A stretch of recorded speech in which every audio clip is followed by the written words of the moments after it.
네, 일간 경북신문 주간 브리핑 시간입니다. 1월 두 번째 주 시간입니다. 1월 9일 월요일 제1면의 주요 기사는 주목 이철호 지방해법 중앙서 통했다는 제목의 기사입니다.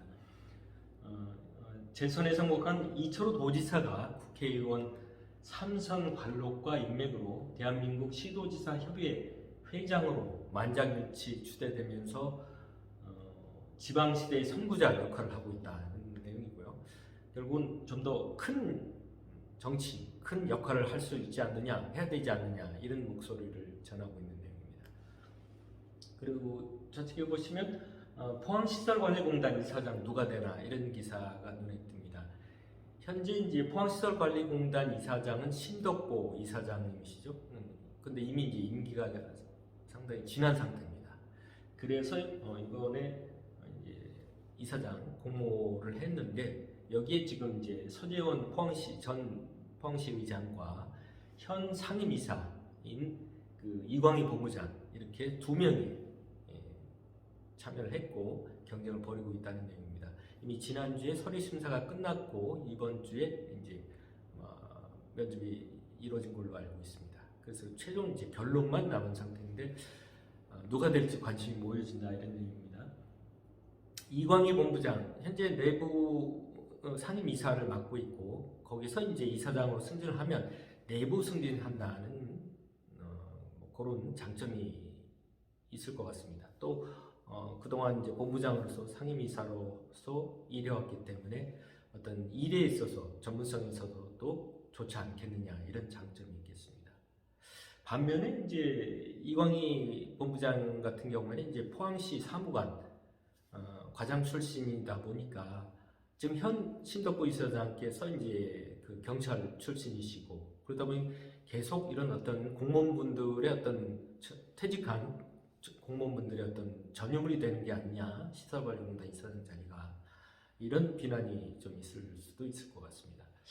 반면에 이제 서재원 전 시의장 같은 경우에는 전문성 부분에서는 좀 떨어진다고 볼 수가 있을 것 같은데 이제 본인이 이제 시의원 또 시의장으로서 이제 그런 경험이 있고 그런 또 역량 어떤 주민과 또 어떤 대외 활동 우리 어떤 시설관리공단의 역량을 높이는 데도 큰 도움이 되지 않겠느냐 이런 장점들이 또 있을 것 같습니다. 1월 10일 화요일에는 포항 수소도시 만든다는 기사가 주요 기사였습니다. 국토교통부가 발표를 했고요. 올해 이제 예산을 한 52억 원을 확보해서 포항을 비롯한 6개 도시에 대해서 수소도시 조성 사업을 추진하겠다 하고 발표한 내용입니다.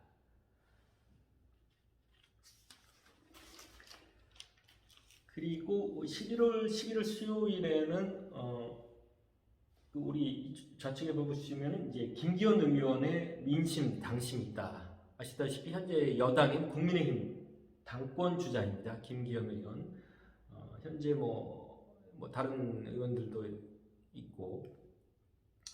그런데 이제 최근에 이제 캠프 개소식이 열렸고 그 자리에 우리 지역 출신의 정치인이라고 할 수 있겠죠. 우리 그 이병석 전 국회 부의장께서 이제 축사를 했다는 얘기입니다.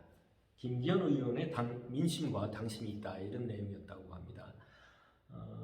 이병석 전 부의장과 김기현 의원 간은 상당히 아마 절친한 관계라고 합니다. 2004년에 처음으로 이병석 전 부의장이 재선이고 김기현 의원이 초선으로 국회에 입성할 때서부터 이제 인연을 맺기 시작해서 산자위와 한나라당 기독교인회 모임에서 같이 활동을 하고 또 뭐 간사 또 이런 또 회장 자리를 또 이렇게 같이 하다가 또 물려주고 할 만큼 그래서 일명 뭐 석현 동맹의 관계다 이런 얘기까지도 있습니다. 이병석, 김기현의 끝자를 합해서 석현 동맹 지간이다 뭐 그런 절친한 관계라고 합니다.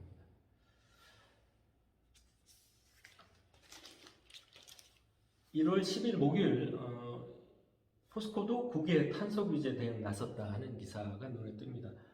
현재 뭐 국내뿐만 아니라 특히 이제 국외에서 이제 EU라든가 또 이런 선진국에서 이제 탄소 규제를 좀 강화하려고 합니다. 특히 이제 탄소를 많이 배출하는 이 대규모 철강 산업에 대해서 이런 거를 규제를 좀 하려고 하고 있고, EU 같은 경우에도 아마 2025년이나 26년부터는 아마 관련해서 관세도 이제 더 부과를 하려고, 추가 관세를 부과를 하려고 하고 있다고 합니다. 그래서 우리 정부뿐만 아니라 포스코 등 철강 기업들 관계자들이 모여서 대책반도 구성하고 어떻게 대응해 나갈 건지 본격적으로 준비해 놨다는 기사 내용입니다.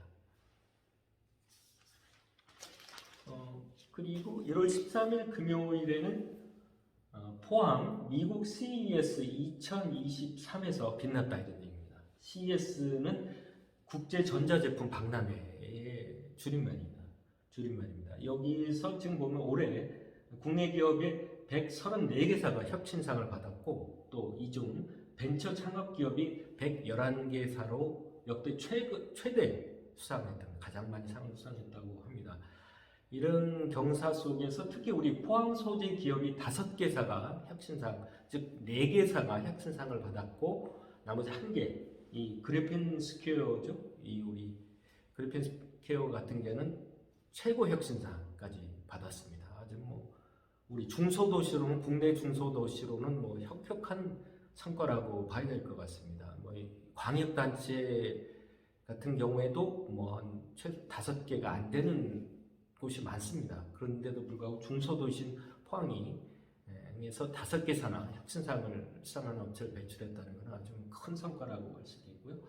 이런 큰 성과의 기반이 됐던 것이 바로 포항공과대학교다, 이런 내용이 되겠습니다. 무엇보다도 이제 창업 벤처 기업의 핵심이 된 그 대표들을 배출해야 할 뿐만 아니라, 사실은 올해 같은 경우에는 이번 행사에 3년 학생 180여 명 전원을 다 행사에 관람할 수 있도록, 참여할 수 있도록 다 지원했다고 합니다. 그 금액만 해도 한 5억여 원이 넘는 돈을 학교에서 들여서 학생들이 다 참여할 수 있도록 이렇게 기회를 제공했고, 그러다 보니까 또 이제 동문 선배 기업인들이 또 둘째 날에는 학생들 포함해서 관계자들 한 250여 명을 초청을 해가지고 3,500여만 원을 들여서 그 식사도 대접했다고 합니다. 우리 이제 현재 포항공대 동문기업 모임에 있는데, 거기에 이제 우리 박재홍 회장이 지금 회장으로 한 수년간 지금 하고 있는데, 그러자도 박재홍 회장님 얘기도 나름대로 우리 학교와 또 학생, 또 우리 선배, 또 동문기업들이 나름대로 열심히 노력하고 있다. 이것이 결국은 우리 지역 포항의 발전과도 연관이 될 거다. 그래서 우리 시민들, 또 우리 포항시에서도 적극적인 관심과 좀 지원을 해줬으면 좋겠다는 말을 전해왔습니다.